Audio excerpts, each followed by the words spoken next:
Днес ще говорим за цветята. Поздрав към Цветница. Искаме да поздравим душите. Те и душите са цветя, да кажем нещо за цветята.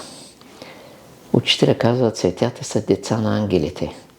Те са приказка на ангелите. Те са техни чувства. Те са древно растително братство. И учителя казва, уханието на цветето не е от самите тях, а от ангелите. И казва, щом мислиш за едно цвете, и то мисли за тебе.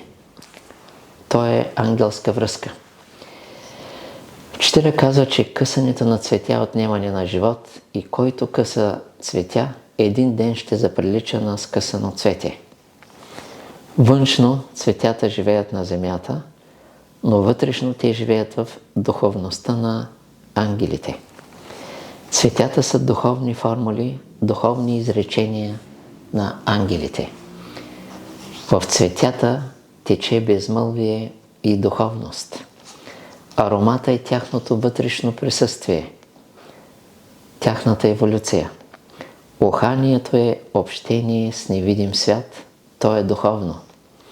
Степента на уханието е степента на тяхната еволюция.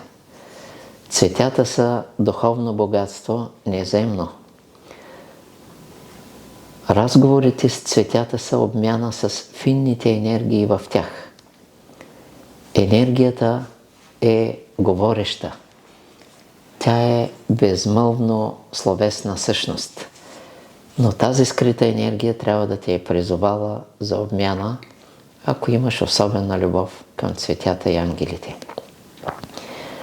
Учителят казва, че върху еволюцията на цветята работят висши същества и когато ти се радваш на едно цвете и го обичаш, ти правиш вече връзка с тия същества и те идват и ти помагат и разкриват тънкости. Учителят казва, има цветя, които могат да ти дадат едно чувство, което никога няма да забравиш през целия си живот. И казва пак учителя, не съветвам никого да къса цветя. На никого не давайте откъснати цветя.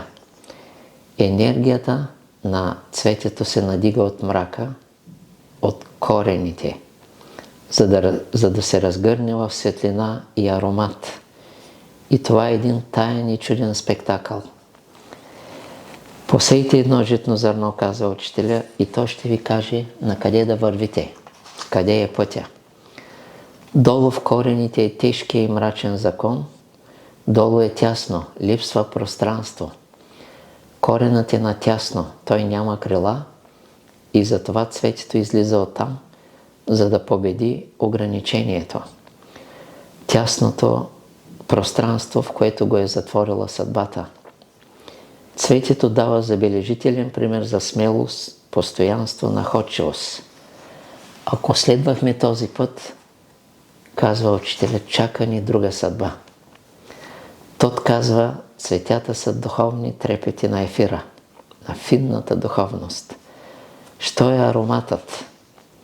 Озрял усет за вечния живот. Вечността е съставена от финни трепети, а времето от години, дни, часове и така нататък. Енергията е скрила една своя мечта, тънкост в розата. Розата е едно финно послание на любовта, но на земята тя трябва да изстрада много цветоувяхвания. Цветята в този свят са неразбрани от мнозинството. Те са много дълбоко скрит сърдечен шепот. Всяка нежна дума е като цвете, тя може да живее, може и да увяхне. Истинският спомен е ухаещо цвете. Една капка вода, казва окултизмът, е остров от цветя. Да се освободиш от своите корени и да търсиш своите простори, своите нови знания. Това е пътят към произхода. Сърцето е могъщо цвете на душата. Какви цветя само излизат от сърцето във вид на трептения? Парацелс казва, дълъг път трябва да извърви камъка, докато стане цвете. А какво хората могат да си подаряват на този ден, ако не цветя? Ами най-хубаво е, както каза учителя, цветя в саксия, но пак е под въпрос дали човека го иска, дали може да се отдаде да го гледа по всички правила. Но тук пак искам да кажа за кукичето е голямо. Ние сме изнасяли колко е напреднало кукичето. То е станало поклон на светлината, придобило е смирението. Но тук идеята е за тежката и сурова зима. Не може да убие цветето, не може да му направи нищо. Той е направило скок в развитието си. Скок в финната частица в себе си, която след време ще стане душа. Защото всичко след време се разгръща от един атом и става душа, а после душата става божество и завръщане. Въобще велики пъти и на цветята и който ги къса наистина, това заслужава голямо съжаление. Това са изостаналите души, които нямат подход. От тук почва тяхното падение, не само от животните. Какъв е символ? Кое е посланието тогава на кукичето в големият мраз? Да запазиш аромат? Самия бял цвят, защото истинския храм в най-дълбокия смисъл е абсолютно бял. Пребял даже, прекалено бяла. И това е поклон, поклон пред този белия цвят, който е, защото истината е извън световете и в прозрачно бяло, което е наситено. И цветята показват също пътя на човека. А в суровите условия кой оцелява? Кой продължава да ухае?